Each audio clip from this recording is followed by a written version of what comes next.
Hola, gracias por estar aquí. Estamos en el primer simposio internacional de comunicación con animales, en conexión con todas las formas de vida. Mi nombre es Lina María Mesa y en esta oportunidad tengo el gran honor de presentar a Penelope Smith, pionera a nivel mundial de la comunicación intuitiva con animales, quien toda su vida se ha comunicado con los animales de forma consciente y quien fue la primera persona en desarrollar cursos para guiar a otras miles de personas a reconectarse con la capacidad de comunicarse con los animales y a ejercer la comunicación con animales como una profesión al servicio de las familias multiespecie. Estos cursos diseñados por Penelope Smith se imparten desde la década de 1970 alrededor del mundo. Penélope es la autora de varios libros, entre los cuales están Animal Talk, When Animals Speak y Animals in Spirit. Y a lo largo de todos estos años, Penélope ha inspirado a miles de personas a reconectarse con la madre tierra, con la naturaleza y con todas las especies. Y este legado continuará vivo mientras viva la humanidad. Es un gran honor, Penélope, tenerte con nosotros. Gracias. Queremos que nos cuentes un poco acerca de cómo fueron tus primeras comunicaciones. We would like you to share with us your experience during your first communication with animals. Okay, so my first communications were when I was a very little girl. And I always communicated. I always was aware, even as I was crawling around as a baby, that animals were just like me. So I began to speak, when I was older, and I would sit in our yard outside, and I would go to the little playground that was nearby, and I would sit near the trees and in the bushes, and I would say to the animals, little animals, come to me. Don't be afraid of me. I won't hurt you. I'm not like other people who throw things at you or do things to you. I won't hurt you. So I would sit and wait. And the birds would come down, and they would come down and they would sit right on the ground near me because I was sitting on the ground. Insects would come along, and I would just talk to them.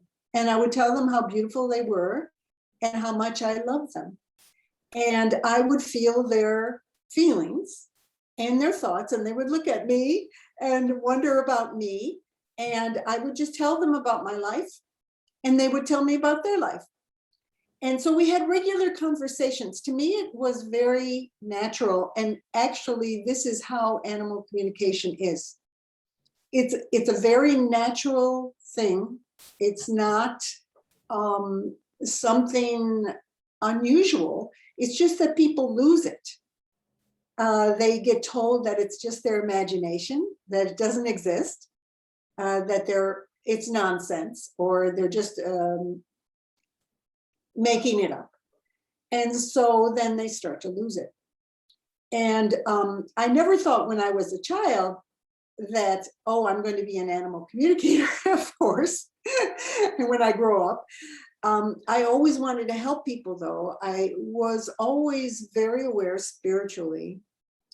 And I was aware that all of us were spirits. We just had different forms. We had different bodies. And I was also aware that other people were not aware that they were spirits, that they were spiritual beings. So I felt that people needed help. And I felt from when I was a little girl that my mission in life was to help people to wake up, to realize that they were spirits, that all of us were spiritual beings.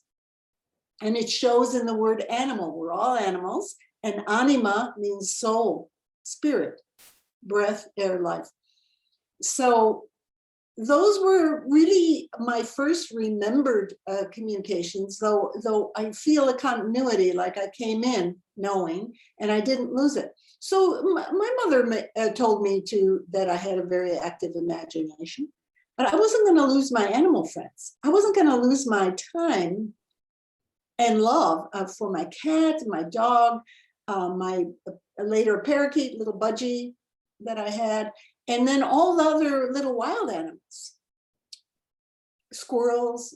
You know, I lived in a city, so we had city animals, you know, all around us, insects and snakes and garter snakes and birds, and I valued them. They were my friends. These were all my friends. And so I said, well, I'll just keep it to myself. I made a mistake when I went to school of telling other children, other kids my age, that animals could speak, and that there were, I told them about, you know, I told people about fairies because I could see nature spirits. I made that mistake once. I was made fun of by kids, and I had to sort of pull back, you know, and go, oh, you didn't understand me. And then I said to myself, okay, I am going to keep this to myself. You know, I didn't have the desire of most children to be popular.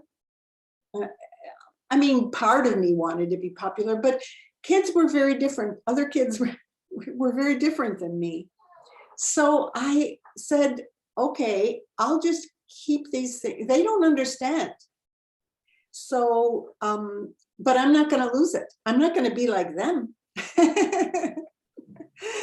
It was not my desire. I was a very intelligent student, so teachers liked me.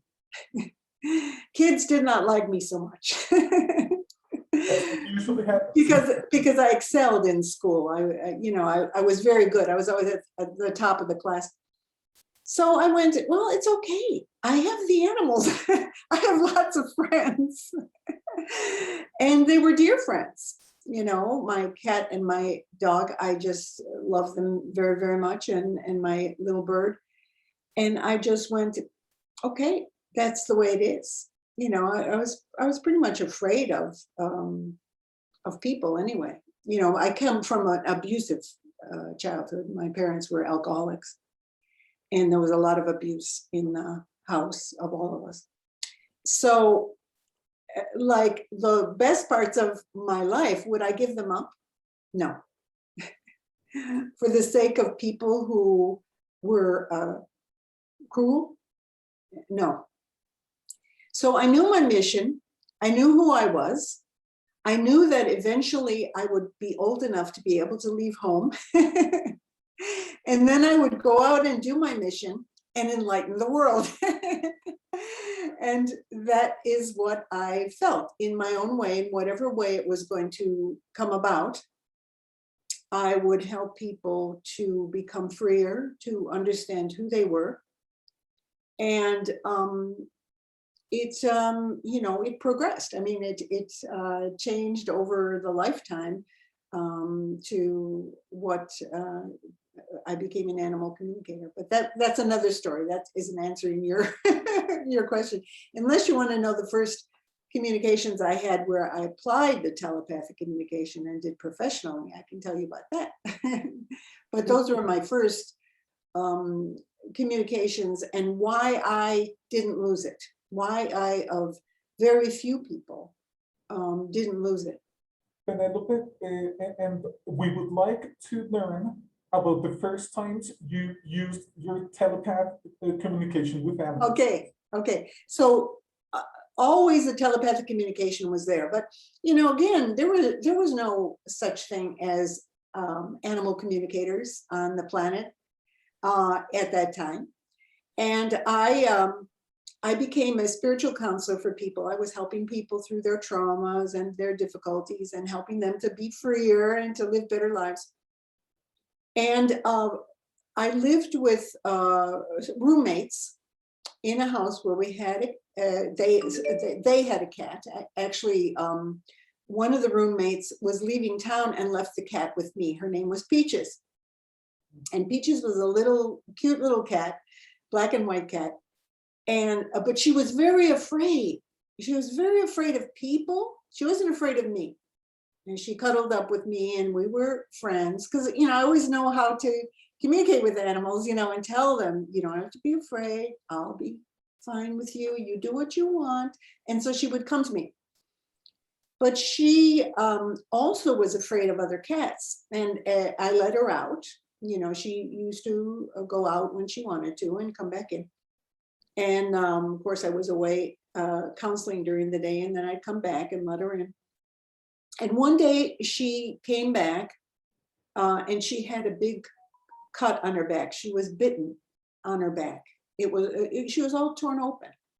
So I cleansed it and put some herbs on it, some salve, and thought, well, okay, it's going to heal. She got into some sort of fight with other cats, which is what I could see. I could see she was afraid of other cats, so they ran after her.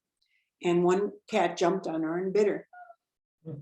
Well, no matter what I did to try to heal the wound, she would scratch it open. So the wound that started out maybe an inch got bigger and bigger on her back, and then her hair started falling out. Mm-hmm. Now I went, wow, this is very traumatic for her. You know, she's not letting it heal. And so I decided I would apply the counseling techniques that I knew for people to her, because I knew that this was an emotional, it was an emotional trauma. There was emotions behind this that were causing her to reopen her wound, make it bigger, and then her hair falling out. So I sat her down, in front of me. She was happy to sit in front of me. And so I asked her about it. What happened, Peaches? What's going on? Why are you scratching your wound? I'm trying to help you heal. You know, you can't bandage a cat up real well, you know. So there it is, the open wound. So she began to show me pictures, mental pictures, images of cats who chased her, and how she was afraid, and I could feel all her fear. She started running it like people. This is a technique I used in counseling people, where we would run incidents and the emotions would come up. So as to help to release the emotions, the traumatic emotions. So I remember just one incident after the other, all this fear. She was so scared. She was pretty much hiding and running most of the time.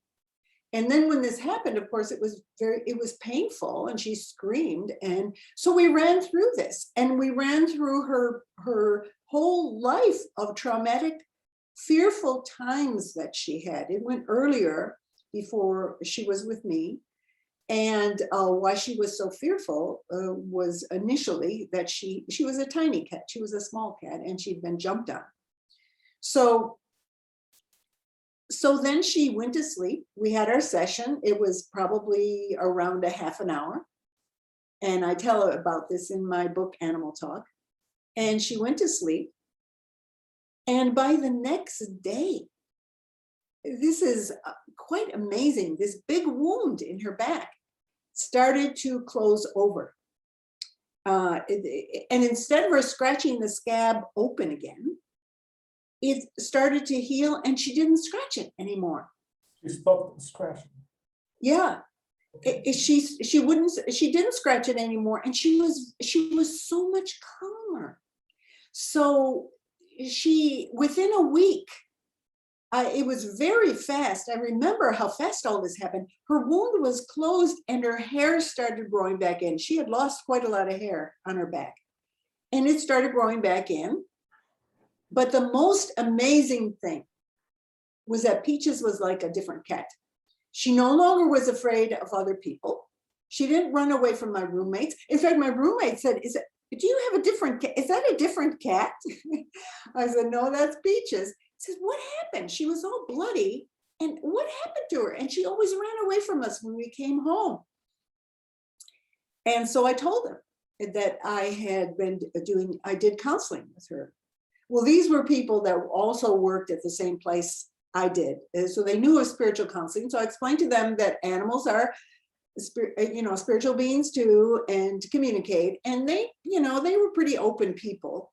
And this was in the early 70s.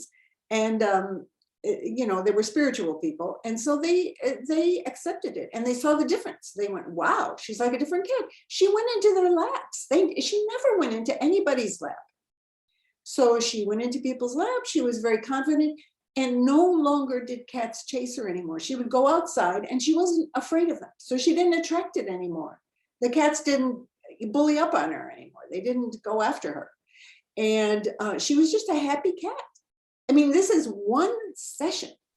So I went, wow, what does it take for people to have this kind of result? Well, I had counseled people for many, many, many hours and many different people. And people took a lot longer to release traumas, to release fears. They would go over things and they held on, where Peaches did not hold on at all. She just let go. She accepted the counseling. Her fears came up. I could feel them. She ran them and she let go. Okay, so I went, I'll just try this with other animals. So whenever people had any difficulties, I didn't think of it again as a career. I was just doing this because I could do it. And so people would, who had problems with animals, I said, well, let me see what I can do.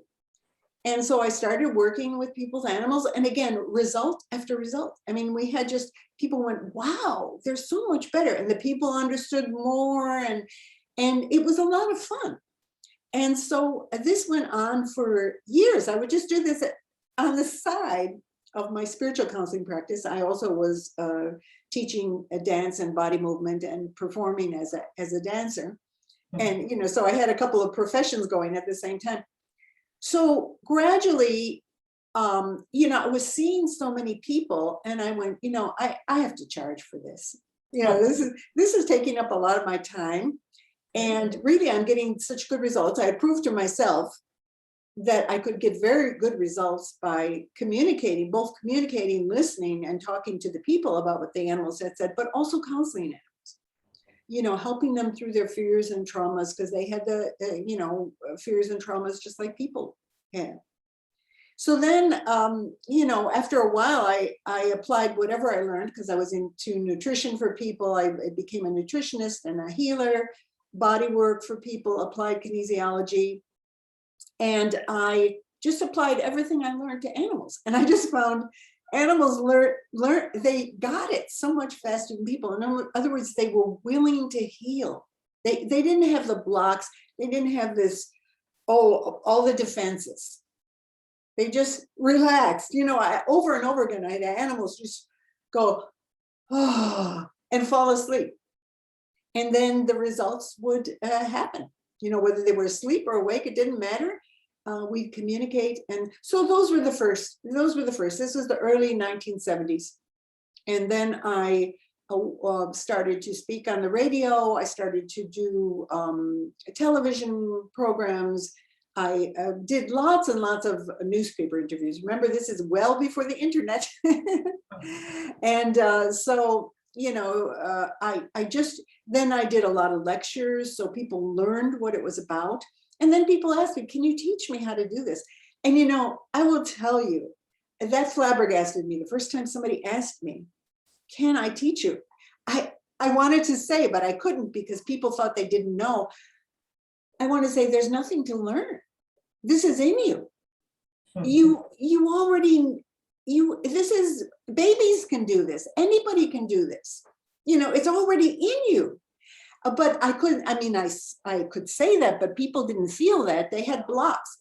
So I looked at what blocks people had, and you have to realize that meditation was not a big thing at that time. It was just beginning in the 60s and 70s. And people were not into intuition. They were into left brain. They were into analytical thinking. So I went, okay, I gotta do this logically for people, because that's what they understand. I can't just say, okay, just do it, relax, open up and listen to the animal. Well, that wasn't gonna cut it. So I made up steps. I went, okay, let's give them steps to do, things they can see, things they can visualize, things they can see it's going back and forth between them and the animal. So I made up some steps and I began to teach. And of course it refined over the years, and people became more aware. You know, as people became more aware, then I could get more open about what it really was, you know, more intuitive, more about meditation, more about centering yourself. You know, at that time, people wouldn't even know what you were talking about if you said things like that. You just had to, you know, picture it like bouncing balls, like communication. I would say, you know, like bounce it over to the animal and then you'll get something bouncing back. You know, I would try to make it physical and logical, and try to get them to picture it happening the same way as it does with people. But it was not exactly the same because it was all telepathic. Where with people, you still get telepathic, but you get the words ahead of the telepathy. Of course, telepathy is about the feeling behind the words and what's behind the words. But, you know, it changed over the years. But when I started, it was like, there was just nobody else around. I was in Los Angeles, and it turned out to be the center. Then I found out there were 2 other people who were also doing this, and they were all in Los Angeles. You know, I checked. At that time, you couldn't go on the internet and do a search to check. So, you know, but I heard about these people and knew about their work. One of the men was a psychic. He was a man who's not alive now, and he taught psychic classes. And I appeared on a radio show with him, and we talked with a python. Actually, I had a python, which is a big snake, wrapped around my arm, and he did too during the conversation. And he was very good. He got very good images, very detailed. He really was amazing. Fred Kimball was his name. And then another woman who appeared on the big shows, the big talk shows, Johnny Carson's show. And but she didn't teach as much. She didn't focus so much on teaching. And my focus was always on education.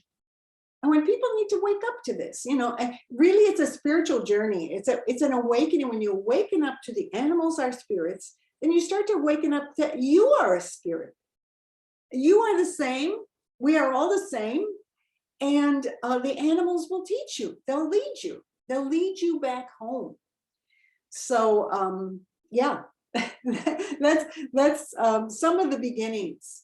And I tried to check if there were other people around the world who were doing this, but the United States was really the leader in this, and California. It was all happening in California, of course, as where it all started in Los Angeles. We were all in the Los Angeles area. And they taught other people too, but I focused much more on teaching. So I really, for years, I was the biggest teacher of it.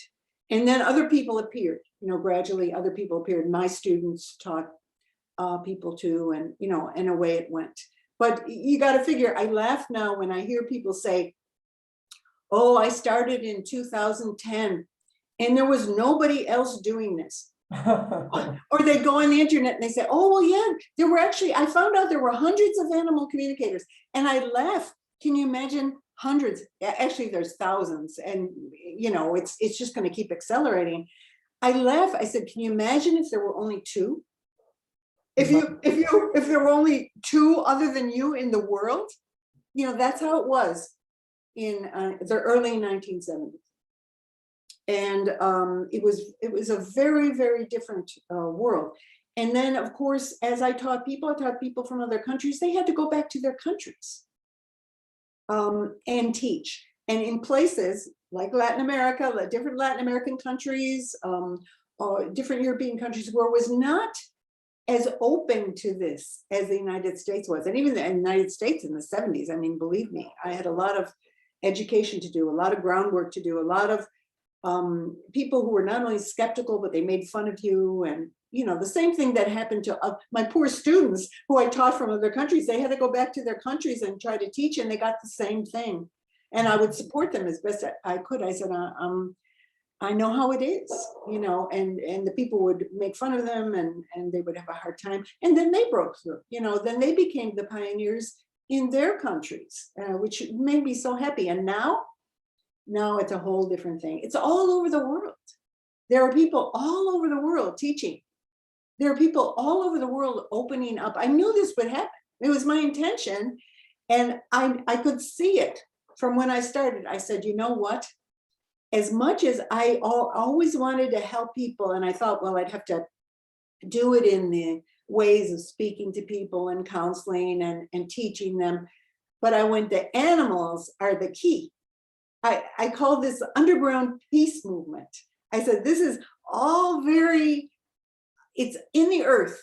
It's flowing through the earth, and people are going to wake up through this. And so the animals have woken up. If you now listen to animal communicators, how did they start? In the past 50 years. I mean, most of the people started in the past 10 years or 20 years, or even 30 years. But I hear them and they say, well, my dog, my horse, just suddenly said this, and I woke up. I just had to listen because they were ill, and they said, this is what's happening. Or some animal, a wild animal, shouted out to them, and they got the images or they got the feelings, and they had to wake up. And then, of course, other people learn through my books, or they learn through other people's books, and they learn through other people's courses, which is the way it has to be. It keeps spreading and spreading. And now I listen to people at summits where people gather, who are all kinds of animal communicators and healers, and they're all talking like me, what I've been teaching all these years. And I'm so happy, because when people are experienced, it's not just because I taught, it's because as people do this and they experience, they all start talking the same, because it's all the same truths. The animals will teach them. The same compassion comes across from the animals. When people are doing it truly, when they are truly doing it, they get the same lessons. I hear people talking about the soul partnerships between people and how we've been together from life to life. And I go, good. I can relax, I have been relaxing now, because it's spread out all over. It's wonderful. Penelope, do you happen to have a picture of Peaches? No, I don't. No, I don't. I didn't even have a camera at that time. I never took pictures. I was not one to take photos or collect photos. I didn't have a camera till much later. I let other people take pictures. No, Peaches was really cute. Can you imagine? They call them tuxedo cats. They're black and white, and they have this little white that's like a tuxedo. Okay. They look like they have a little uniform on, the little white paws and the black and white face. Oh, she was cute as can be. Cute as can be. Oh, she was. Lina María. Ok, gracias, Penelope. ¿Qué podrías recomendarle a los adultos de este momento para que los niños no pierdan esa capacidad de comunicarse con los animales? What would you recommend to the adults of today so that they can help the children preserve their ability to communicate with animals? First of all, listen to the children. Just as people have to be taught to listen to animals, people often don't listen to children. Now, that's all changing too. Children are more respected now than they used to be. They're not just beaten and told to shut up because they're a child. But really, you need to listen to children. Children already know. When I have gone to schools and talked to young children, they open up to this right away, because they haven't had long enough time to get it socialized out of them yet, or invalidated. So they go, oh, my little dog said to me, and so encourage your children to tell you what the dog said, to tell you what the bird said. Or if you go out and you see animals, say to the children, let's sit down here and just be with a squirrel or with a bird or with a caterpillar. Let's just sit down here. And of course, if the child doesn't want to, you honor that too. Not every child is going to want to do that. But most children really gravitate to animals. It's really natural for babies to reach out until parents tell them, no, no, animals are scary, they're dangerous, don't do that, don't do that. Of course, they get socialized out of it, the connection. But most children, they want to be, so they reach out and they follow and they listen, and then listen to the children and they say, what did the dog say to you? Or what did you feel? And your child will then know it's safe to tell you and that it's real. See, in my generation and previous, after me too, people were told it wasn't real, that this is stupid, or that you're just a child. Please, just a child. I mean, thank goodness. And this takes, to recover, it takes that childlike capacity of being open. So just treat children with respect. Listen to them and encourage them to be with animals. I mean, most kids are begging their parents from an early age to have a cat or a dog or whatever. So, okay, some people can't have cats and dogs or whatever animals in their house, or they're allergic or whatever. Wherever you go, there's little animals here and there, insects. And that if you teach children to honor the insects, that they're fellow beings too, and then that they can communicate with them. Spiders in the corner of your bathroom, that you can communicate with them. That's how to encourage them. I think it's very simple with children.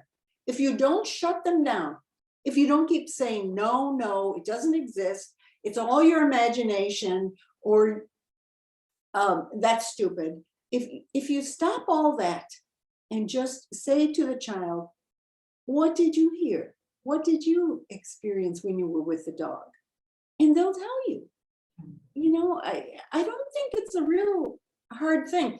Now, again, depending on their socialization in school, they might get shut down. They might get made fun of by other kids. So as a parent, or any adult in relation to children, just encourage them. Just say, some people don't understand. Some people don't get it, that the animals are just like us. They just have different bodies, but they can understand and they can communicate. So you just continue communicating. You just continue. I mean, that's what I would have wanted when I was a little girl, is, for somebody to, wow, that would have been incredible. I had no humans to talk to. To have a human to tell about your experiences with animals. Wow. I mean, that's big. So then it can become, the children won't lose it. If their parents encourage them, if the adults that matter to them encourage them, children won't lose it. And if they do lose it through their socialization, where they get into words are the only thing, human words are the only thing, there's nothing else. Okay, they can recover it pretty fast if they're young.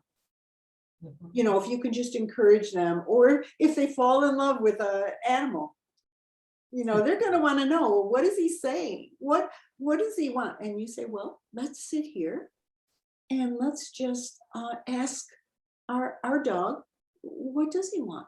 What does he feel? And let's just listen. And pretty soon that the child will remember.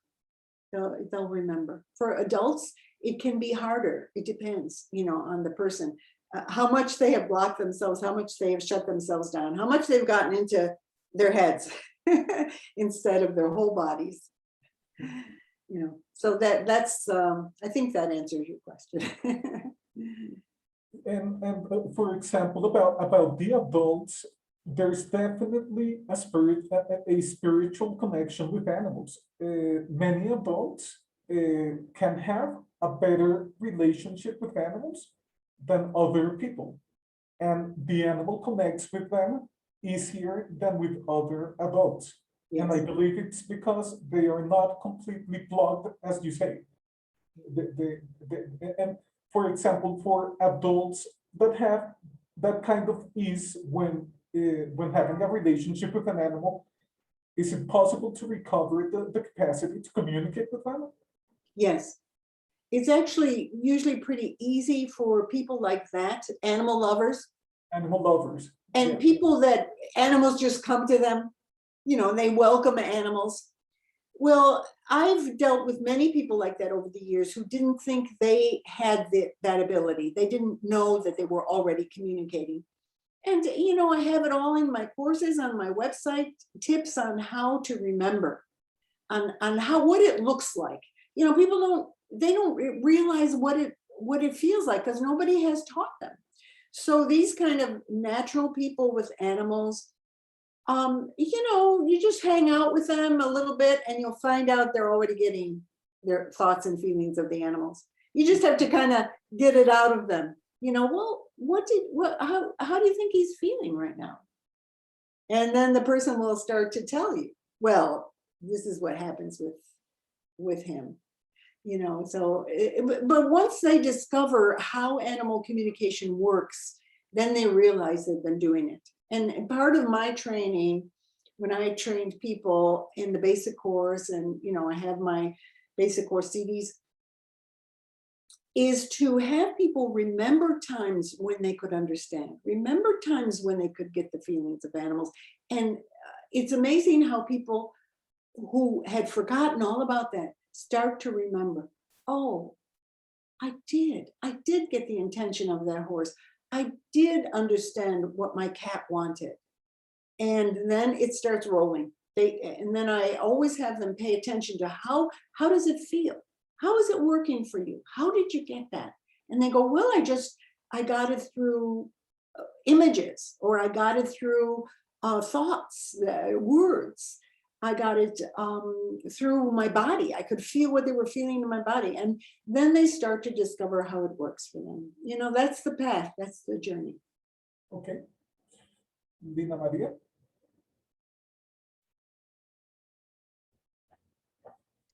Gracias, Penélope. ¿Qué le recomiendas, qué más le recomiendas a quienes están comenzando este camino en la comunicación con los animales?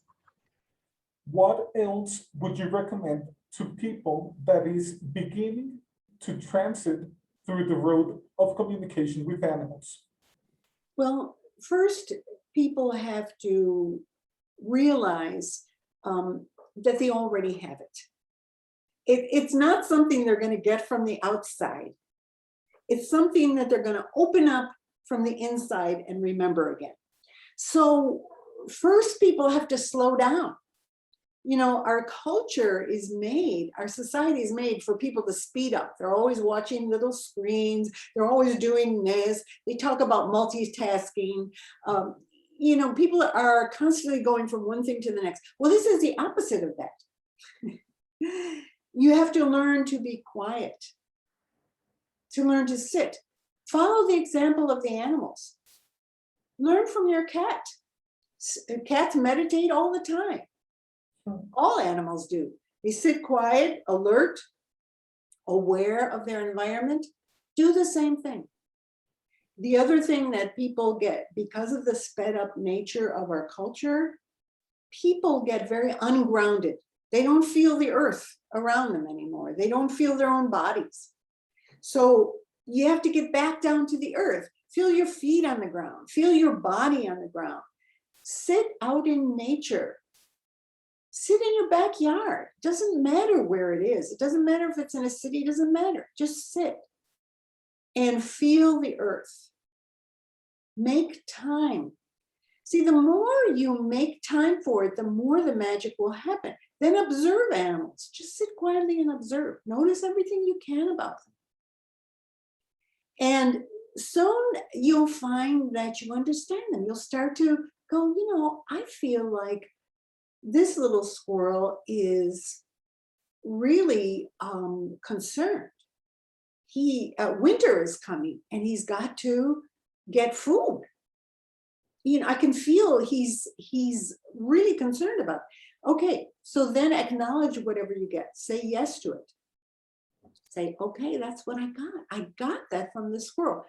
Okay, practice with animals you don't know and you know nothing about. Just sit with them and see if you can open your body, open your heart, open yourself to feeling what they feel. Get into their paws, their wings, their whatever they have. Start to feel what it's like to be them. And that's how you start. And it becomes a day-to-day thing. A day-to-day practice of getting quiet, observing, opening, not blocking and invalidating yourself, not saying, no, I can't do this, I can't do. No, just say, okay, I can sit here, I can be with the animal, and I love them. Acknowledge your feelings. I love them, and I want to learn from them. And so you can ask the animals too. So you see this little spider, and you say, can you teach me? I want to learn. I want to learn to get your feelings, your messages, your thoughts. Can you teach me? The spider will stop. The little lizard, whoever it is that you're sitting with in the park, will stop. Generally, as long as you're quiet and they can feel that you're not going to hurt them, and they'll teach you. So you can ask them. Start with simple questions like, well, what is your day like? What do you do all day? And so the spider then shows you, well, I go up into this tree here. This is my home. And I make a web and I feed myself. And then I make babies. I have eggs and I have to take care of all the little babies that come out. and they'll just tell you about their life. So you start to see pictures. Maybe that will be the way it comes across to you. You'll see sort of like little photos. Or you might get just their feeling, the sensation of climbing up the tree and spinning a web. You feel very different in your own body. When you feel animals, you'll notice that it feels different than it feels for you because they have a different body. They have different sensations. You get to feel what it feels like to be a spider. So you just practice. Get yourself simple again. Become childlike. Don't worry about what other people will think. For those of you who read English, you can go to my website and I have tips on pointers on how to open up to telepathic communication with animals. And these are some of the pointers. And as you open up to it, you will realize you got it. You just need more practice. You start practicing with different animals, you ask more questions, you listen more, take notes, keep a journal, and you'll see how you get better. So then maybe your friend of yours says, well, can you practice with my dog? I'm having some difficulty with him barking a lot.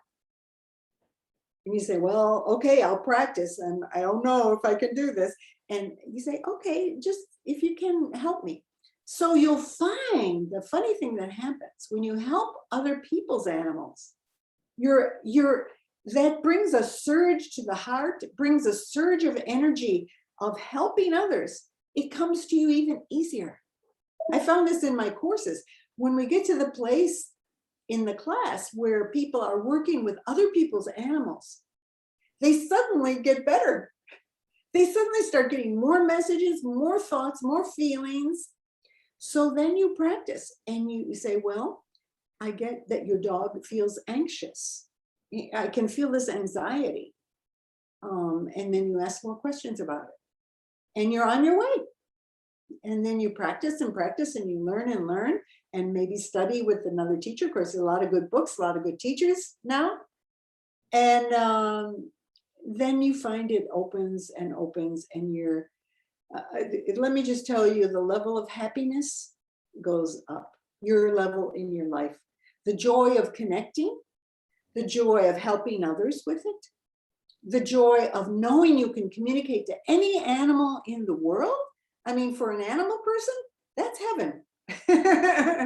We've got heaven on earth now.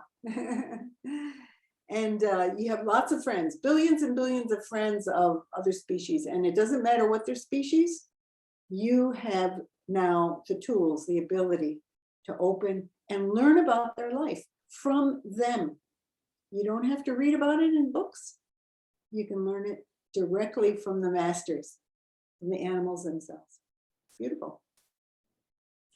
And Penelope, are your books available in Spanish, for example? They were available in Spanish. Okay. They are not now. They're out of publication. One of my students, who is a wonderful teacher in Mexico, has translated some of my work. So if I can give that information to you later. And people can connect with her. And she also teaches in South America too. She's gone to Colombia and other countries in Latin America. And so she has translated a lot of different things, and she's a wonderful teacher herself. So she can help you. I can give that information to you later. Oh, thanks a lot. Lina María, ¿tienes alguna otra pregunta que quieras hacer? Gracias, Penélope. ¿Cómo crees que en este momento la comunicación con animales puede contribuir a este momento específico de la Tierra? Penelope, how do you think that communicating with animals is going to help humanity in this special moment we are living through with the pandemic and all the problems? I think it's crucial. It's crucial at this time because people realize that humans are on the path of destroying the entire planet, poisoning themselves, poisoning all the other life on the planet. And many, many people are waking up to that we need to reconnect with nature. Now, there's also been a spiritual awakening of people for over the years. I mean, since the 60s and 70s, but particularly through the 80s, 90s, etc. As we go on, more and more people are waking up spiritually, are discovering that they are a spiritual being, that they have a spiritual path. So the animals it all dovetails in here, both awakening people who have no idea that they are spiritual beings, but they want to connect back with nature because they realize they're dying. They're dying of all sorts of diseases, from all sorts of poisons in the environment, in the foods, in the processed food, the denatured food. And many people are waking up to that. Now, along with that is a spiritual awakening, and the animals come right in and they say, I'll help you with both. I'll help you with reconnecting to all of life, that you are a part of nature, that you are a part of me. Whether I'm a dog, cat, human, elephant, doesn't matter, that you are part of me, that we are part of each other. And frankly, if we don't reconnect with nature, we are pretty much, we've ruined it. We've ruined it. I mean, the disasters that are already happening, I mean, well, the disasters on this planet, climate disasters, are due to people's ignorance, are due to people's treating the rest of the world as if it's a thing. And so animal communication, as it's in the past 50 years, as it's come up and up and up and spread out, is one of the best, I think one of the best ways to get people back to knowing what life is about, who we are, and how we're all a part of each other, and we're part of this great living planet, that everything is alive, everything communicates. The native peoples have said this for years. The indigenous peoples have said, everything is alive, everything communicates. Well, yes. And now we have the tools. We have so many people going out as animal communicators and healers of all sorts of unique ways of approaching it, reminding people we can go back. So then you act very differently. When you can communicate with animals, you act very differently. You're no longer going to step on an animal you're communicating. You're no longer going to squash the insects who come into your house. You're no longer going to kill the snakes. You know, many people will stop eating farmed animals. So you take a completely different approach to life. You no longer treat animals as things. And if you no longer treat them as things, you can't treat the planet as a thing. You can't treat the trees as things, the waters, the air. Of course, the hard lesson is that if they do that long enough, they'll all die. But now we have a way to come back to life. This is a great part of it. I feel this is a great part of it. If we tune back into all of the rest of nature, including ourselves, this animal body, then we will no longer do the destructive things.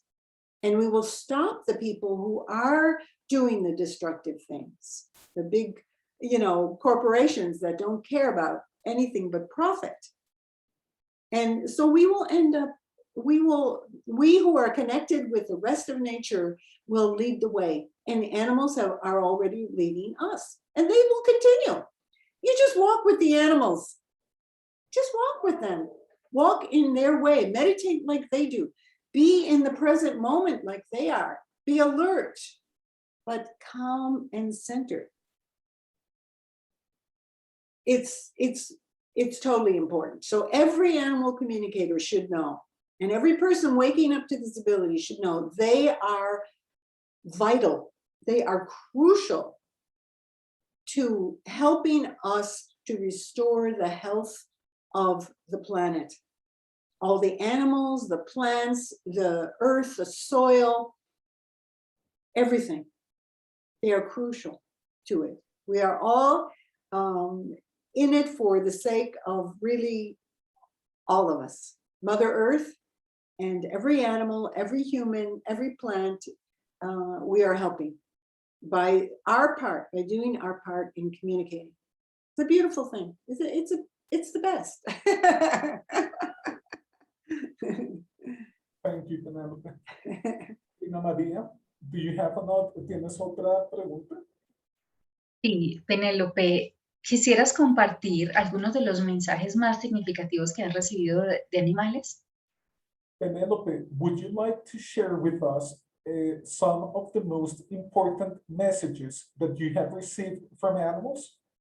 Yes, I have received, of course, lots and lots of messages.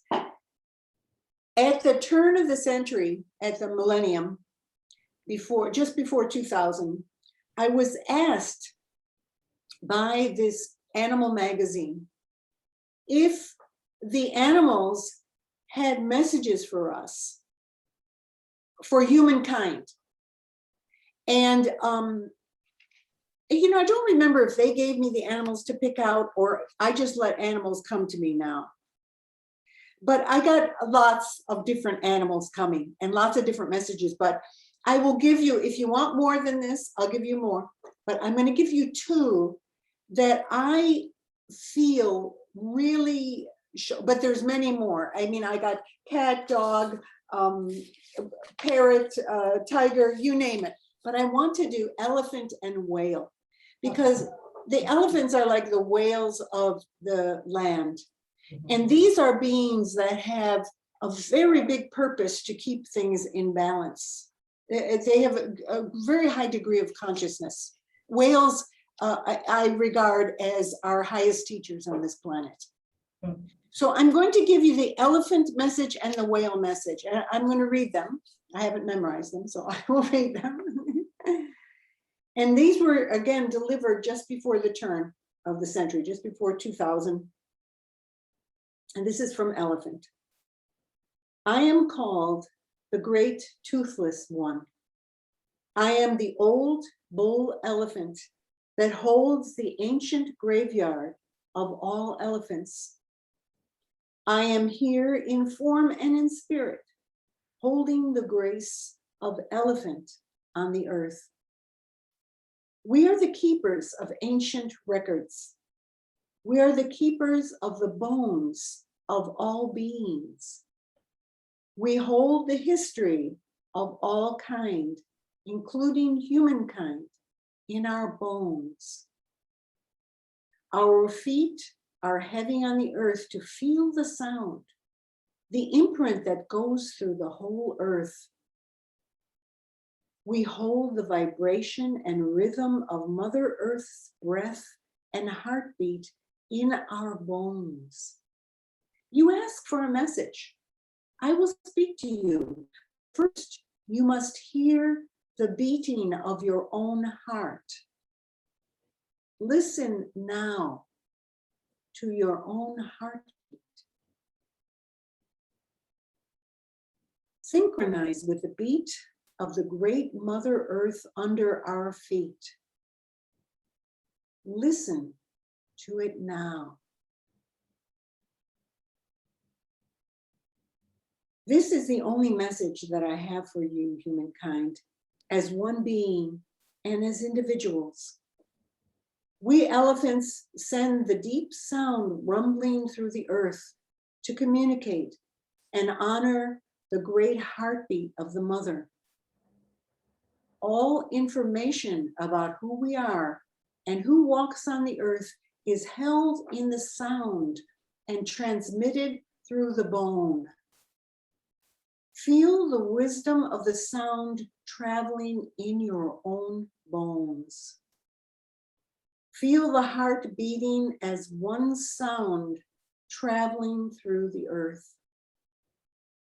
We are the keepers of the ancient knowledge stored in the sounds of the heartbeat of every being that walks on the earth. Honor us. Honor yourselves. Honor every being, for each is needed to complete the tapestry of life on earth.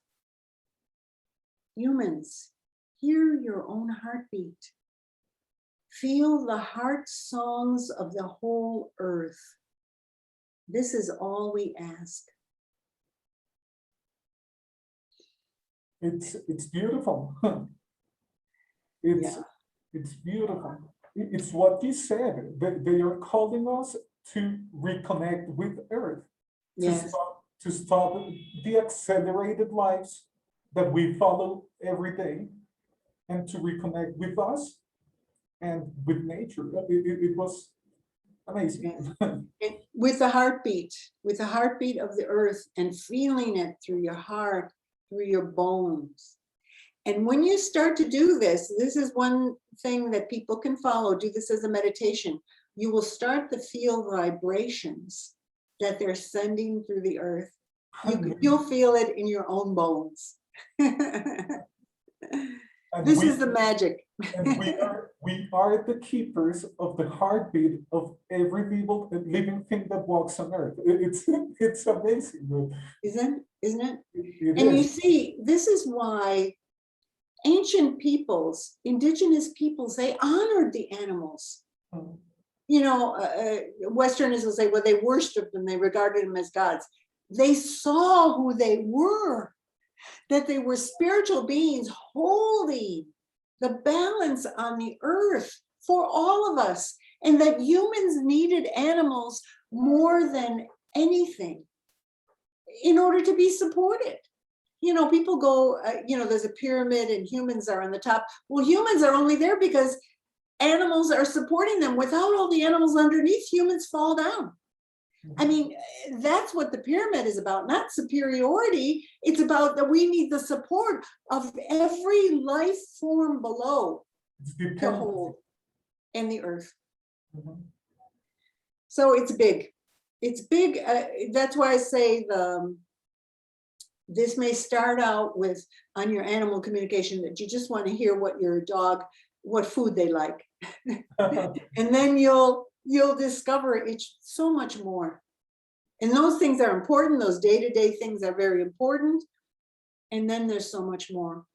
And I'd like, do we have time for you to listen to the whales? The message of the whales. Yes. This is so, The whales are ultimate. I have swum with the whales many times. I've facilitated programs swimming with the whales in the Dominican Republic, in Hawaii.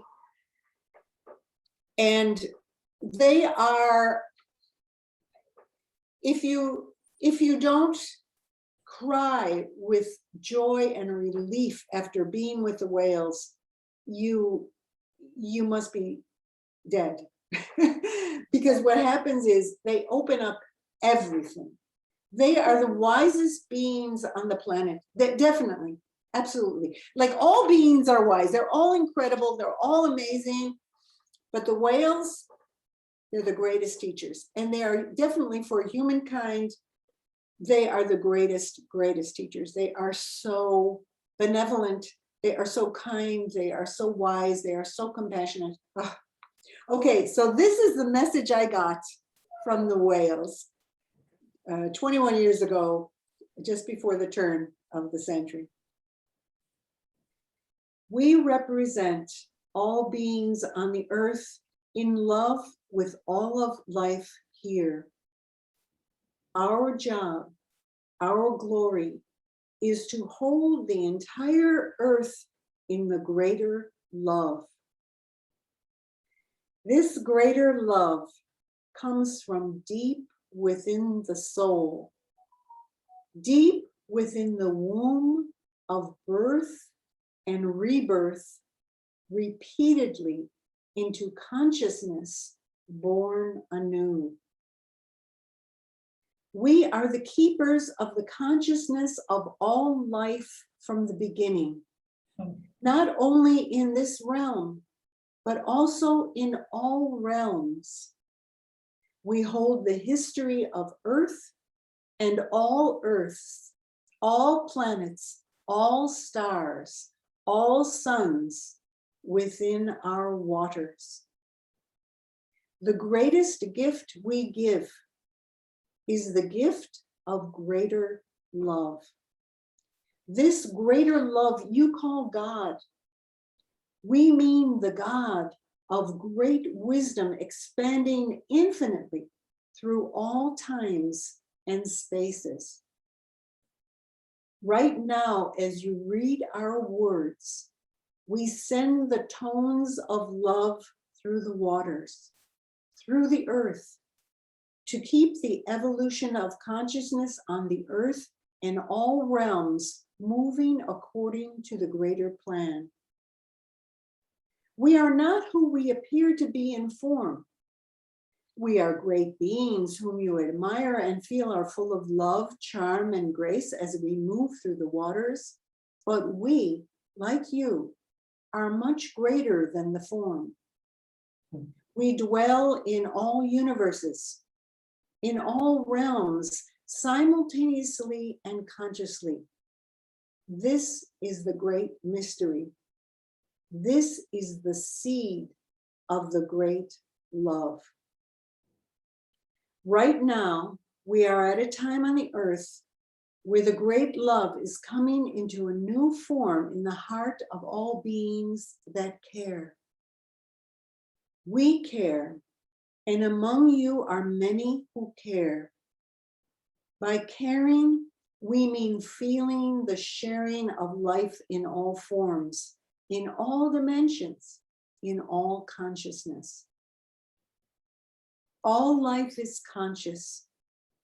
Every form of being is conscious. We all have choice to live in the greater consciousness that is love, or to live in the smaller consciousness that divides. This is the choice. The choice now is to move into the greater love that pleases the deepest heart, or to remain in the division that creates the feelings of pain and suffering. This is our choice, and we as whales hold the vision, the cradle of the greater consciousness that is divine within all beings. We ask of you that you remember your own grace. We hold this out to you. We cradle you in the infinite wisdom that is whale, water, air, earth, animal, plant, human, and that is soul embodied. We ask only that you remember that in this heart of consciousness, all things are renewed. All answers are found. Nothing is denied. Nothing is unfulfilled. The deepest heart longings are found. We are satisfied in love. Love, the greater love.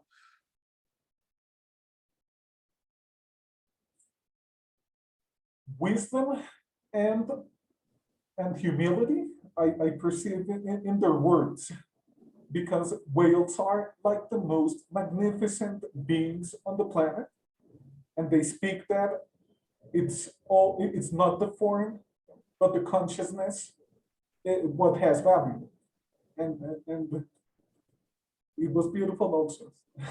Let me just tell you that when I got this message, and she was transcribing as I was getting it. I remember now, this has been a while since we did this.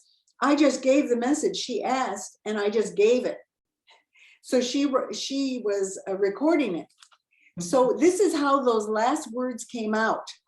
They got deeper. The whales were talking to me, were communicating, and they went, the deepest heart longings are found. We're satisfied in love. And this is how they said the last words. Love, the greater love. And they repeated it and got deeper and deeper. Love, the greater love. Love, the greater love. And it just got more whale-like, deeper and deeper. I felt like when I was transmitting this, they were transmitting it through me and I was giving it out, that I was in the water and the sound was going deeper and deeper. So my voice got deeper and deeper. Now I have to tell you a funny thing that happened. Now I remember after this is that the delivery man came to the house. The knocked at the door right after I finished. So I was in this altered state. I was in this state of, I was just with the whales and I was love, the greater love. So I walked to the door. I opened the door and I said to the man, Oh, the greater love. I said, love, the greater love. Now this is California. So he didn't freak out and run away. He just kind of looked at me. And so I explained to him what happened. And I said, I was kind of in a trance when you came. And this is the message I got. And he actually thought it was beautiful.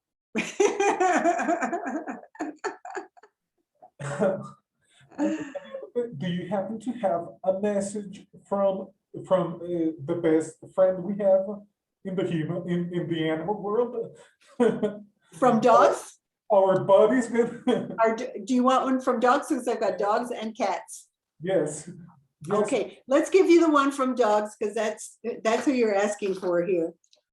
It's absolutely beautiful. I mean, all these messages that I got at the Millennium, and again, you know, I tell people when you're really listening and the animal comes in as an oversoul, oftentimes they'll come in as a representative of the species, and they come in, there's no way you can change what you're getting. You know, so she just recorded it and took it down and gave me back the transcript.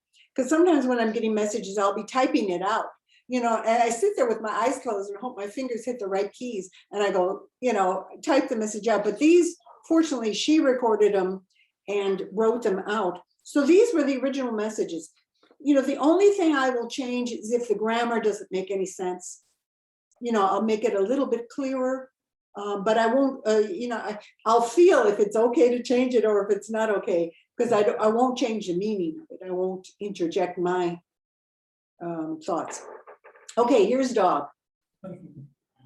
I am domesticated dog, friend of humankind, from the beginning of time. You may think that you have a past with us that extends for only a certain amount of your history, but no. It was decided when we came into form that we would be your friends. We would be the ones who reminded you in so many ways by our service that you too are a soul of service on the earth. No one who lives here can live without serving another. It is our fulfillment to serve you, humankind. We feel so in love with ourselves when we serve. From the beginning of time, we decided to be with you and to love and move with you in all shapes and forms. We are not unlike our wild cousins, the wolves, foxes, and other dogs, yet we are very different too. We have agreed to make ourselves small to live in your home. We make ourselves large to live in your fields and guard your sheep and other flocks. We have made ourselves tiny to put ourselves in your hands. We are all the same, whether we are the ones who serve with open hearts, whether we are hunters or workers or the tiny dogs who lick your faces. We are full of the love of service, and it is our task to remind you that the greatest love comes when you give to another. We feel this wholeheartedly in our beings. We feel it in every cell. Our hearts beat to love, to give, and to serve. What we ask of humankind is for you to remember that this is what life is about for you. To love, to serve, and to remember that you are souls of love and service on the earth. We see so clearly our roles to serve you in your role as caretaker of the earth, of all the species. You have the hands, the feet, the eyes, and the brains. You have the heart of a caretaker of the garden of the earth and all the species.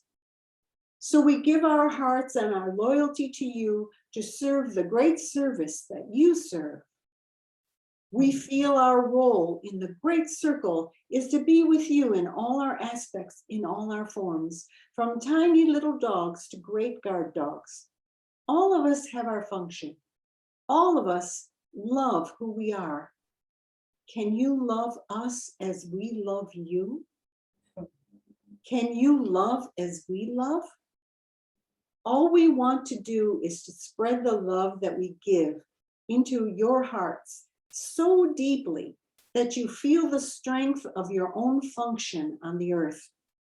For you are the ones who walk over the earth, giving and receiving the love of all creatures. You are the ones we stand and sit next to and love wholeheartedly, for we are in love with humankind. We are in the greater love of all beings because of our service and devotion.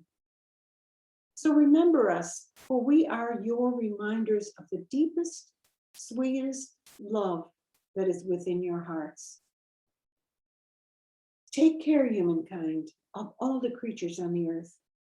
Take care of the plants, the soil, the dogs, the cats, the birds, and all the beings on the earth that love you and love us all. Care for us. Care for all beings. We care for you. It's beautiful. Isn't it amazing? It's amazing. Our dog friends. Oh, they are so amazing. They are love in essence. Dogs, they are love. They are like the manifestation of love on earth. Yeah, and pure devotion, as they say in this message, to remind us that service is the way, devotion is the way, service to others. And it's amazing the part where they tell us that they love us and serve us so that we can remember that we, as caretakers of all the animals on the planet, we must love them and serve them as well. It's like they are the reminders, the bell ringing that what do to others what I give to you. Something like that. Yeah. That it was a beautiful message. Yeah. And grumpy cat. Oh, the cats aren't grumpy. Okay, well, listen to Cat. Since most of us live with dogs and cats, we don't live with whales and elephants usually. So we have to hear from Cat. Realize I haven't read these in a long time, so I'm reading them again and I'm getting very moved by them.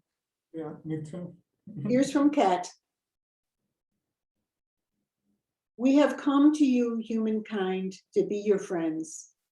We have come to show you how we live lightly, how to live lightly on the earth, to dance, sing, play, and nap. It is so important to rest and feel the integrity of yourself, both in your movement and in your non-movement. We are the masters of movement and non-movement. Learn from us. Learn from our dance. We play with the butterflies, birds, mice, and all the creatures from large to tiny. We love them all. We love and live in lightness. We would like to open you to your own nature. Your own nature is part of our nature, and this is why we dwell with you. We have our playful side, and we have our intense hunter side. We are blood creatures and are not afraid of blood. It is part of life. It is part of death. The blood that pulses through our veins and through the veins of every creature is life itself. We love the blood and we love to feel it in our own veins.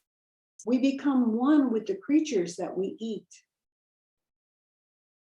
We are fellow beings together, playing, dancing, singing, and loving to be touched, loving to be loved, loving to nurture, loving to feel the softness of the lap, the pillows, and the cozy places. We love the earth and the touch of our feet on the earth. Those of us that live in places where we cannot touch the earth anymore still remember and unite with the earth in our dreamtime naps. We ask you to come with us. Come with us into the beautiful dream time that is cat meditation. Our dream time is holding of the energies of earth in softness, in sweetness, in love, in sensuousness. We feel our bodies as warm, loving vessels for our divinity. Sometimes we are demanding. We have to have our own way. We are cat. We have dignity. We demonstrate to you how to be clear. We call it exactly as it is. When we want something, we tell you. You love us because we remind you of who you are. We remind you who you are in your love of comfort, love, nurturance, and touch. We love the touch of humankind. What we ask of you is that you let yourself be touched by our touch, that you let yourself be moved into sweetness and love of the comfort of closeness. Some of us have chosen to be very close to nurture you. Others of us have kept our wild nature and we show you our wildness. Remember that you too have all these aspects in yourself. Anything in us that you see that you do not love reflects the aspects in yourself that you do not accept. We are so close to you because we are your teachers, of course. We also learn from our relationship with you.